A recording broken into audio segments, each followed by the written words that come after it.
Bienvenue à toi à cette capsule de fin de semaine. Je suis très content de pouvoir redémarrer avec toi ces moments réguliers où nous allons partager la parole de Dieu. Je le rappelle, Pause Matinale, c'est une chaîne qui est dédiée à l'encouragement. Elle est là pour booster ta foi, elle est là pour déclarer et proclamer ce que Dieu veut faire dans ta vie. Alors, si tu n'es pas abonné, abonne-toi. Active la clochette pour être alerté des prochaines vidéos qui vont sortir prochainement. Et également, je t'invite, si tu es d'accord, à partager le lien de cette vidéo à tes amis, à tous ceux qui sont autour de toi, afin que eux aussi puissent découvrir ce que Dieu veut faire dans leur vie. Nous allons démarrer aujourd'hui une nouvelle thématique qui va s'articuler autour de l'évangile de Marc.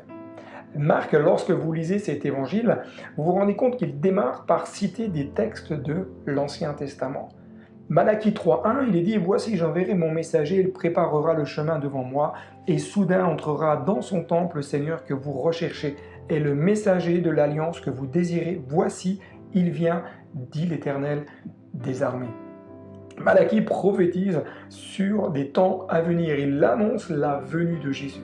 Ésaïe également, chapitre 42, versets 6 et 7. « Moi, l'Éternel, je t'ai appelé pour le salut, et je te prendrai par la main, je te garderai et je t'établirai pour traiter alliance avec le peuple, pour être la lumière des nations, pour ouvrir les yeux des aveugles, pour faire sortir de prison le captif et de leur cachot ceux qui habitent dans les ténèbres. » Chapitre 40, verset 3.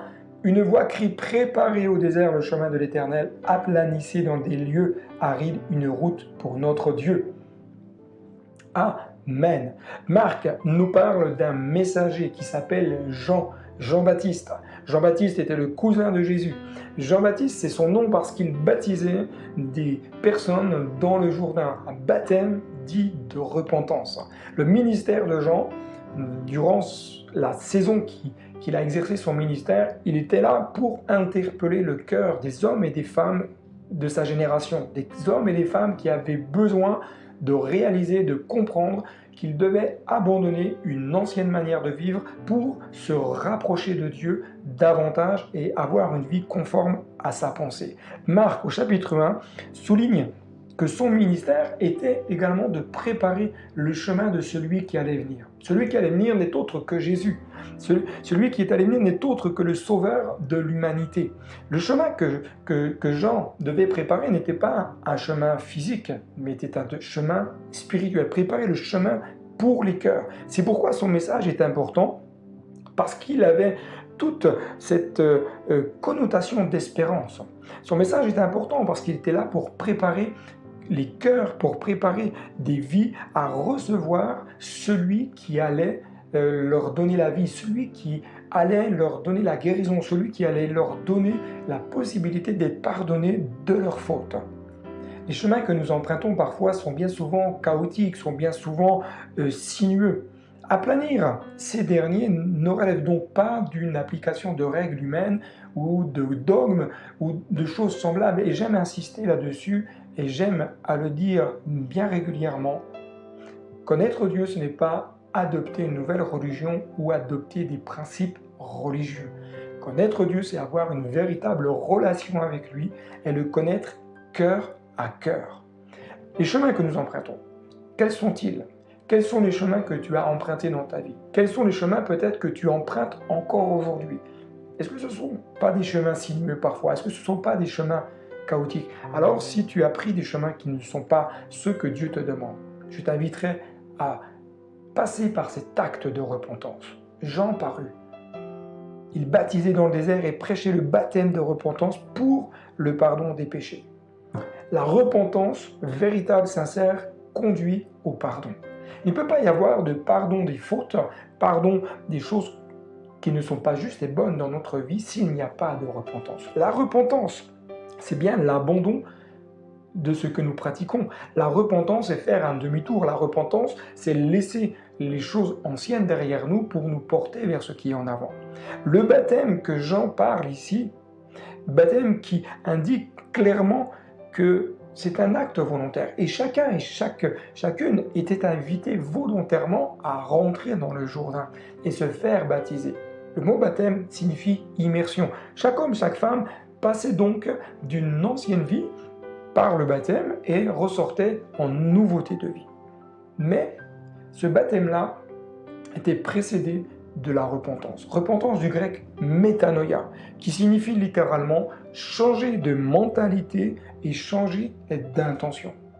La vraie repentance produit systématiquement dans le cœur de tout homme et de toute femme un véritable changement. S'il n'y a pas de changement, c'est qu'il n'y a pas de véritable repentance. Ça peut être un regret, mais le regret ne produit pas un véritable changement. Le regret peut-être amène, je dirais, un changement qui n'est que temporaire, mais qui ne va pas durer dans le temps. Tandis que la vraie repentance, selon Dieu, métanoïa, amène un changement de mentalité. Cette véritable repentance, nous dit la parole de Dieu, produit dans le cœur une tristesse selon Dieu. Ce n'est pas une tristesse selon le monde, parce que cette tristesse selon Dieu va amener le cœur de la personne à réaliser et à prendre conscience que sa manière de vivre n'est pas bonne, que ses choix, peut-être qu'elle a pris ou pris, ne sont pas bons. Cette véritable repentance amène le cœur de tout homme et de toute femme à prendre conscience que bien souvent nous avons offensé Dieu. Le temps était donc venu pour ces hommes et ces femmes de changer de manière de vivre, de démarrer une nouvelle existence afin de porter des fruits. Il y avait comme un vent qui soufflait sur le pays de Judée et sur Jérusalem. Et tous les habitants de ces environs-là, de Jérusalem, venaient au Jourdain, venaient volontairement pour se faire baptiser, pour montrer leur envie, leur désir de changer de vie. Toute la région de Judée et tous les habitants de Jérusalem se rendaient vers lui, reconnaissant publiquement leurs péchés, et se faisaient baptiser par lui dans l'eau du Jourdain. Vous savez, reconnaître ses erreurs, reconnaître ses fautes, reconnaître ses manquements, certains pensent que c'est un acte de faiblesse. Mais de quelle force est doté le cœur de celui ou celle qui sait avec humilité reconnaître ses erreurs, qui sait reconnaître ses faux pas. Seul le cœur humble va connaître ce qu'appelle l'Évangile la rémission des péchés. Celui qui ne veut pas reconnaître ses erreurs ne pourra pas connaître cette vie nouvelle.